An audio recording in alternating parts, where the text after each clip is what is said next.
So Yash ಅವರು ಆ ಒಂದು ಚಿತ್ರದ ಒಂದು ಸಮಸ್ಯೆ ಮೇಲೆ ತರ್ತಾ ಇದ್ದಾರೆ. KGF ಸಿನಿಮಾದಲ್ಲಿ ಯಶ್ ಅವರ ಒಂದು ಧ್ವನಿ ಹೇಗಿತ್ತು, ಸೊ ಅವ್ರು ಯಾವ ರೀತಿ ಮಾತನಾಡಿದರು ಅದು ಒಂದು.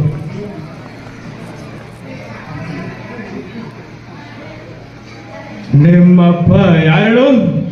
ರಾಜೇಂದ್ರ ದೇಸಾಯಿ. ನಿನ್ನ ತುಂಬಾ ರಿಚ್ ನೋಡ್ಕೊಂಡಿದ್ದಾನೆ. ನಾನು ಅದಕ್ಕಿಂತ ಹೆಚ್ಚು ನೋಡ್ಕೊತಿಚ್ಚ. ಇನ್ಮೇಲಿಂದ ಅಪ್ಪನ ಬಾವ ನಾನೆಂಬಲ್ರಿಗೂ ಬಾವ ಅಂದೆ ಎಂಬ ಅಕ್ಕನ ಚೆನ್ನಾಗಿ ನೋಡ್ಕೊಳ್ರು, ಚೆನ್ನಾಗಿ ನೋಡ್ಕೊಳ್ಳಿ.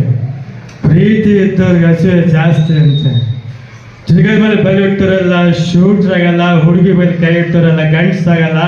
ನನ್ನ ಯೋಗ್ಯತೆ ಏನಂತ ನನ್ನನ್ನು ಪ್ರೀತಿಸೋರು ಬಿಟ್ಟು ಬರೀ ಯಾರಿಗೂ ಅರ್ಥ ಆಗಲ್ಲ. ಊರು ನೋಡಕ್ಕೆ ಬರೋನು ಊರಿನ ಬಗ್ಗೆ ತಿಳ್ಕೊಳ್ತೇನೆ.